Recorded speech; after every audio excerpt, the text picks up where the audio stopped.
संगत का हमारे जीवन में काफी अधिक महत्व है। संगत सही रहेगी तो हमारे विचार सही रहेंगे और विचार सही रहेंगे तो कर्म भी सही रहेंगे और जीवन में सुख शांति बनी रहेगी। इसलिए सत्संग करते रहने की और अच्छा साहित्य पढ़ने की सलाह दी जाती है। सत्संग हमारे जीवन पर कैसे असर करता है, इस संबंध में गौतम बुद्धवार की एक कथा प्रचलित है। बात उस समय की है जब गौतम बुद्धवार काफी प्रसिद्ध हो चुके थे। वे रोज प्रवचन देते, जिन्हें सुनने के लिए काफी लोग पहुंचते थे। प्रवचन सुनने एक लड़का रोज आता था। वह गौतम बुद्धवार की सारी बातें बहुत ध्यान से सुनता था। काफी दिनों तक प्रवचन सुनने के बाद एक दिन उस लड़के ने सोचा कि मैं प्रवचन तो रोज सुन रहा हूँ, लेकिन मेरे जीवन में कोई बदलाव नहीं आ रहा है। बुधवार बातें तो अच्छी बताते हैं, लेकिन कुछ लाभ नहीं हो रहा है। मुझे इस बारे में बुधवार से बात करनी चाहिए। अगले दिन वे लड़का बुधवार से बात करने की इच्छा लेकर पहुँच गया। बुधवार का प्रवचन शुरू हुआ और वे कह रहे थे कि अगर कोई व्यक्ति हम पर गुस्सा करता है तो वह हमसे ज्यादा खुद का नुकसान करता है। अगर हम भी दूसरे के गुस्से का जवाब गुस्से से ही देते हैं तो हम खुद का नुकसान कर लेते हैं। बुधवार की ये बातें सुनते ही वे लड़का खड़ा हो गया और कहने लगा कि तथागत, मैं बहुत दिनों से आपके प्रवचन सुन रहा हूँ, लेकिन मेरे जीवन में तो कोई बदलाव ही नहीं आया है।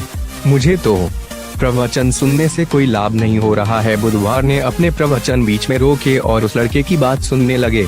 जब वह लड़का चुप हो गया तो बुधवार ने उससे पूछा कि तुम कहाँ रहते हो। लड़का बोला कि मैं श्रावस्ती में रहता हूँ। बुधवार ने कहा कि श्रावस्ती से यहाँ तक की दूरी कितनी होगी और यहाँ आने में कितना समय लगता है। उस लड़के ने बुधवार की बातों का उत्तर दिया तो बुधवार ने फिर पूछा कि यहाँ आते कैसे हो। उसने बताया कि मैं कभी पैदल आता हूँ, कभी सवारी का कोई साधन मिल जाता है तो उससे आ जाता हूँ। बुधवार ने फिर एक नया प्रश्न पूछ लिया कि क्या तुम यहाँ बैठे बैठे अपने घर पहुँच सकते हो। ये प्रश्न सुनकर वे लड़का और वहाँ बैठे सभी लोग हैरान हो गए। लड़के ने कहा कि ये कैसे संभव है, मैं बैठे बैठे कहीं और नहीं पहुँच सकता, इसके लिए तो मुझे ही चलकर जाना होगा। बुधवार ने कहा कि तुम्हारी बातों में ही तुम्हारे प्रश्नों का उत्तर है। सत्संग सुनने से तब तक कोई लाभ नहीं होगा जब तक कि तुम उन अच्छी बातों को अपने जीवन में उतारते नहीं हो। जब तक तुम अच्छे काम नहीं करोगे, इच्छाओं का त्याग नहीं करोगे, बुराइयों से दूर नहीं रहोगे, तब तक तुम्हारे जीवन में कोई बदलाव नहीं आएगा।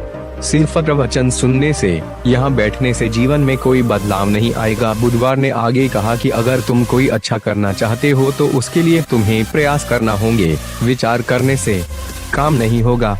सत्संग में तुम्हें सही गलत बातों की जानकारी मिलती है, लेकिन उन्हें अपने जीवन में किस तरह उतारना है ये तो तुम्हें ही तय करना होगा। तुम्हें प्रयास करने होंगे, तभी जीवन में सुख शांति और सफलता आएगी। सत्संग करते रहने से हमारी बुद्धि पवित्र रहती है और हमारा मन गलत बातों से बचा रहता है। अगर हम सत्संग नहीं करेंगे तो हमारे विचार भटक सकते हैं। इसलिए अच्छी किताबें पढ़नी चाहिए, अच्छे लोगों की संगत में रहना चाहिए।